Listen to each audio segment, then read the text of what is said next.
বন্ধুরা, লইট্টা মাছের রেসিপি হয়ে গেছে। লইট্টা মাছের ভর্তা যদি ভালো লাগে লাইক করবেন, শেয়ার করবেন। এই চ্যানেলে যদি নতুন হয়ে থাকেন অবশ্যই একটা সাবস্ক্রাইব করে দেবেন। যারা ফেসবুক পেজ থেকে দেখছেন তারা একটা ফলো করে দেবেন। চলুন কীভাবে প্রথম থেকে করেছি দেখতে থাকি। ভিডিওটা দেখার জন্য আপনাদের কাছে অনুরোধ থাকলো কমেন্ট করে জানাবেন কেমন হয়েছে। এই মাছ কিন্তু এইভাবে রান্না করলে খুবই ভালো লাগে। রুটি, পরোটা যাই দিয়ে খাবেন, গরম ভাতে সবই ভালো লাগে। দেখতে থাকুন। চলুন যাই, ভিডিওটা প্রথম থেকে দেখি আমরা। মিক্সার জারে পেঁয়াজ,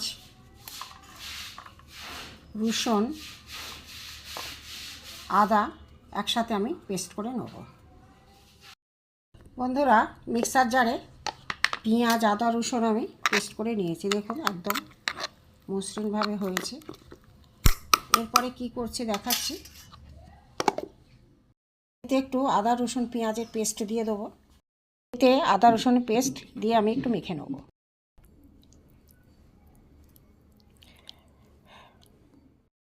বন্ধুরা, আজ আমি কাঠের উনুনে করছি। এই যে লইট্টা মাছ সব মেশানো আছে, এইগুলো আমি একটা একটা করে ভেজে নেব। তেল গরম হয়ে গেছে।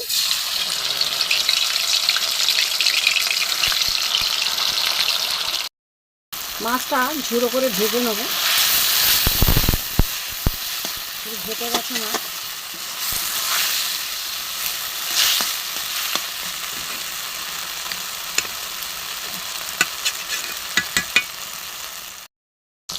বন্ধুরা, একটু ভালো করে ভেজে নেব।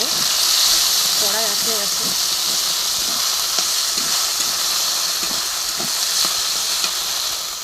তা আমি মশলা দেবো। এই যে পেঁয়াজ, আদা, রসুন বাটা, এখানে জিরে গুঁড়ো, এখানে লঙ্কার গুঁড়ো, এখানে ধনে গুঁড়ো, এখানে নুন, এখানে হলুদ।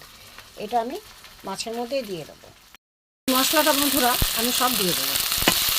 আমি আর মাছটা নামাবো না। এই মাছ মোটামুটি ভাজা হয়ে গেছে। এর মধ্যে আমি মশলা দিয়ে কষিয়ে নেব। মশলা দিয়ে সুন্দর করে কাঁচা গন্ধটা চলে যায় যাতে, আদা, রসুন, পেঁয়াজ। এবার আমি সুন্দর করে মশলা দিয়ে এটাকে ভেজে নেব। কষিয়ে নিয়ে একটু আমি জল দেবো না। দেখতে থাকুন বন্ধুরা কতটা মাছ দেখুন কষিয়ে কষিয়ে একদম কমে গেছে কতটা। 500 নিহারি মাছ ছিল। মশলা দিয়ে ভেজে প্রথমে একটু তেল দিয়ে ভেজে নিলাম। মশলা দিয়ে একটু জল দিয়ে নিয়ে আমি মশলা দিয়ে কষিয়ে কষিয়ে কষিয়ে কষিয়ে দেখুন আরও কমে যাবে ভেজে ভেজে ভেজে ভেজে।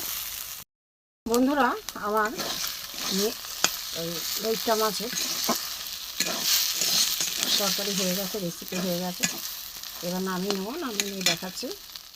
লইট্টা মাছের ভর্তা হয়ে গেছে।